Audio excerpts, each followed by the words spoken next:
I have experience of assisting more than 100 investors applying to their UK visa applications successfully. In this video, I would like to share some tips and show you how to prepare your Tier 1 investor entry visa application form. When applying from outside the UK, you must submit your application form online via www.visaforuk.fco.gov.uk. For the main applicant, you must fill in VEF9, and for the dependents, i.e. your partner or child, you must submit VEF10. Along with the online application forms, if required, you also need to make the payment online before you can submit your supporting documents at the diplomatic post. Additionally, as a main applicant, you are also required to fill in an Appendix 2 as part of your application. This Appendix 2 can be found on the UKBS website. You must save, print, and fill in this form. Let's start by going to UKBS website to fill in your online application form. So now we have arrived at the home page for the online visa applications. Click Apply for View UK Visa and click You have read the above information. Press Continue. And now you must provide a valid email address, because the UKBA will use this email address to contact you in relation to your applications.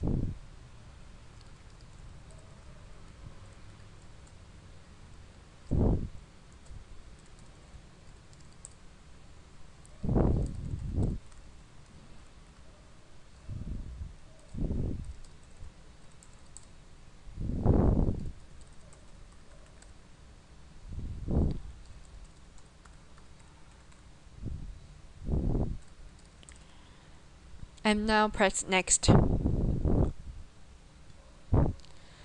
This section requires you to give you some idea about the basic information about your application. So your current location, let's say in China, and you would like to submit your application in Shanghai, and your nationality is Chinese, and your type of visa is work. The investor visa is in the work category, and you need to choose Tier 1 investor. And the type of application, for the main applicant, you are the Tier 1 investor migrant, and if you are helping your partner, then you need to click partner.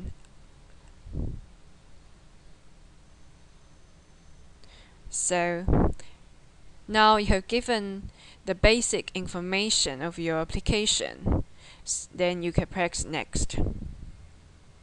From this section onwards, you are required to fill in the details about you and your family, and to save time, I have prepared an online application for your reference. So let's go to see the pre-filled form.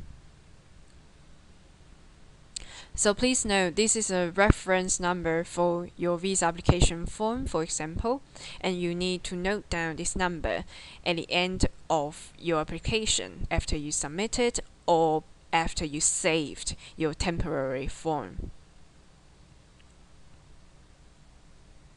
So now we can go and review a completed visa application form.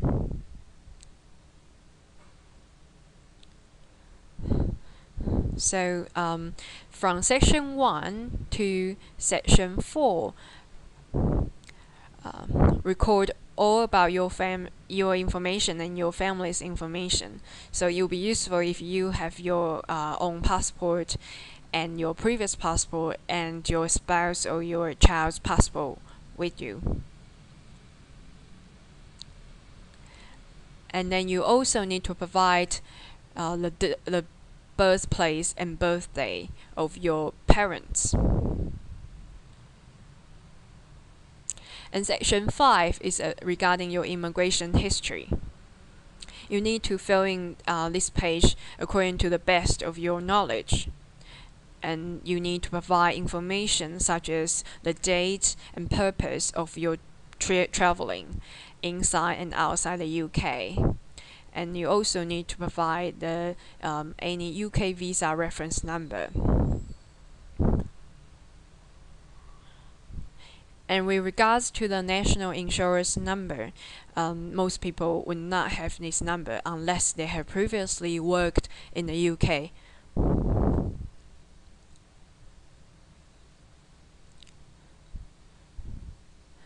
So please note, you need to fill in this information up to the best of your knowledge. Finally, you are also asked to provide the information about which date you wish to travel.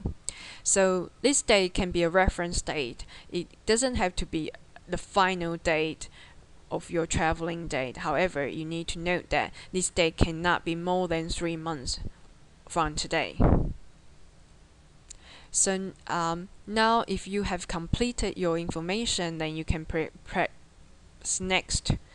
Or if you haven't provided all the information, then you'll press previous and then save your application. And once you save that application, your application will be kept online for 7 days. So now we have reviewed the completed form of VEF 9. Let's go and review Appendix 2. Again, the Appendix 2 is regarding the main applicant's information. So Part 1 is about you and your occupation, and Part 2 is about your funds. You need to confirm that you have £1 million available for investment, and also this fund has been held in a bank for 3 consecutive months before your application. So the best way to prove your funds is by the submission of your bank statement and a bank letter. Although on Part 2 it says that you can provide one or more of the sources below, but again, I will strongly advise you to provide your personal bank statements along with a bank letter. So a bank letter from your bank confirming that your funds have been held for 3 months. And please note that a sample letter for the bank can be found from the UKBS guidance. So you can give your bank the sample letter and ask them to provide the letter according to the sample. 2.2 is regarding whether this fund has been held for 3 months. So in most cases, the money will be held in 3 months. So then now let's go to question 2.4. This question is regarding whether this funds is held jointly with your spouse or only under your surname. So most cases the funds is held by the main applicant in his surname. So if we tick no. Next we go to 2.6. You need to confirm that the bank can be transfer the money into the UK and your money are convertible to pounds. Finally, Part 4 is a summary sheet. You need to put down 75 points to confirm that you have £1 million under your control, and the documents provided can be a bank letter and the bank statements. Finally, please sign in the box here. So this is a sample of Appendix 2. However, please bear in mind that this is just a sample and you need to provide the information according to your personal circumstance. So now let's go back to the slide. I would like to make a summary. So you must submit your online application form and book an appointment at the UK Embassy in your country. And secondly, you need to print and sign your paper applications. And third, you need to attend your appointment to submit the following. First, your biometric information, i.e. your fingerprints, and a photograph.